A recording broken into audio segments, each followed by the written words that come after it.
안녕하세요. 샤인 고양이 메디컬 센터 원장 남예림입니다. 고양이 림프종은 면역세포 중 림프구가 비정상적으로 증식해서 체내 다양한 장기에 발생하는 종양입니다. 림프종은 고양이에서 가장 많이 진단되는 암인데 발생 부위와 림프구 종류, 크기, 요거에 따라서 증상과 치료 방법 그리고 예후가 천차만별로 정말 다양하게 나타납니다. 주로 7살 이상의 노령묘에서 가장 많이 발병하는데 사실은 전 연령에서 진단이 되는 종양입니다. 과거에는 고양이 백혈병 바이러스 감염과 높은 연관성을 보였었는데요. 이제는 바이러스 음성인 림프종 환자가 훨씬 많기 때문에 사실상 정확한 발병 원인을 알 수가 없습니다. 위장관 림프종의 일부는 만성 장병증과 구분이 어려운 경우도 많고 이러한 질환이 사실은 연속된 선상에 있는 것일 가능성도 제기되고 있습니다. 림프종은 사실상 어디서든 생길 수 있다고 봐도 무방합니다. 그러나 가장 많이 진단되는 부위는 위장관이고 이 중에서도 어느 위치에 발생하느냐에 따라서 예후의 차이를 보입니다. 이외에도 비강, 신장, 종격동, 중추신경계, 복강이나 체표림프절, 피부 등 다양한 장기에서 발생합니다. 위장관 림프종은 체중 감소, 식욕 부진이 가장 흔한 임상 증상입니다. 구토나 설사가 뚜렷하지 않은 경우도 있기 때문에 병이 한참 진행된 후에 뒤늦게 진단되기도 합니다. 흉곽에서 발생하는 종격동 림프종의 경우에는 흉수와 림프절 종대 때문에 비노후, 기력 저하, 식욕과 체중 감소를 보입니다. 비강이나 비인두에서 발생하면 만성적인 코막힘, 비루와 이로 인한 식욕, 체중의 감소를 보이게 됩니다. 비강 림프종은 눈과 뇌신경계와 가까이 위치하기 때문에 종양의 침습으로 인해서 안구의 돌출이나 신경 증상을 보일 수 있고 비인두와 중이를 연결하는 유스타키오관 때문에 중이염이 병발해서 사경, 파행 등의 증상을 보이기도 합니다. 뇌에 척수와 같은 중추신경계에 발생하게 되면 후지 위약, 보행 이상, 행동과 성격의 변화, 발작과 같은 신경 증상을 보이기도 합니다. 이처럼 고양이 림프종은 발생 위치에 따라서 전혀 다른 질환처럼 보일 수 있을 정도로 굉장히 다양한 증상을 보이고 있습니다. 우선 증상에 따라 질환이 있을 것으로 의심되는 위치를 짐작할 수 있습니다. 위치에 따라서 진단검사도 달라지는데 비강이나 중추신경계는 일반적인 엑스레이, 초음파, 혈액검사로 진단할 수가 없기 때문에 대부분 마취가 필요한 CT, MRI 검사가 필요합니다.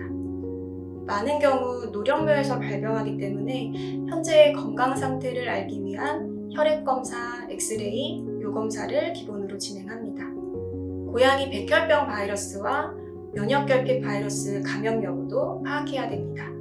그리고 나서 종양이 생긴 위치에 따라서 초음파와 세포검사로 진단이 되는 경우도 있고 내시경 하에 조직생검을 진행하기도 합니다.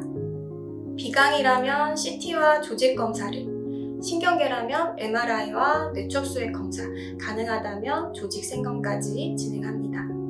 급속도로 병기가 악화되는 경우가 많기 때문에 신속한 진단과 빠른 치료 시작이 매우 중요합니다. 림프종은 항암 치료가 가장 잘 듣는 치료 방법인데 발생 위치에 따라서는 방사선 치료를 병행하기도 합니다. 항암 치료는 스테로이드제와 함께 빈크리스틴, 사이클로포스파마이드, 독소루비신 등의 약물을 사용하는 게 가장 표준적인 찹 프로토콜이라고 부르는 것입니다. 항암제에 대한 치료 반응과 약물에 대한 부작용을 함께 고려해서 투약약물을 변경하거나 간격을 조절하게 됩니다. 항암치료 도중이나 치료 종료 얼마 되지 않아서 재발하는 경우도 많은데 이때 새로운 항암제를 사용하여 구조요법에 들어가게 됩니다. 아무래도 이미 여러 항암제의 내성이 생긴 상태에서는 구조요법에 쓰이는 항암제 역시 반응이 있을 확률이 낮아지고 부작용의 빈도는 높아지기 때문에 치료 가능성을 평가하고 환자 상태에 기민하게 대처하는 것이 치료의 성과와 환자의 삶의 질을 좌우하게 됩니다. 림프종의 치료기간은 아이의 상태와 치료 반응에 따라 치료기간이 굉장히 다양합니다. 예를 들어 약 6개월, 25주 기간으로 말씀드린다면 1에서 8주 차까지는 집중적인 치료기간이고 따라서 매주 1회 항암치료가 진행이 됩니다. 그리고 빈혈이나 백혈구 감소 등의 골수 억압 여부가 확인이 되면 약물 조정을 하게 될 수 있습니다.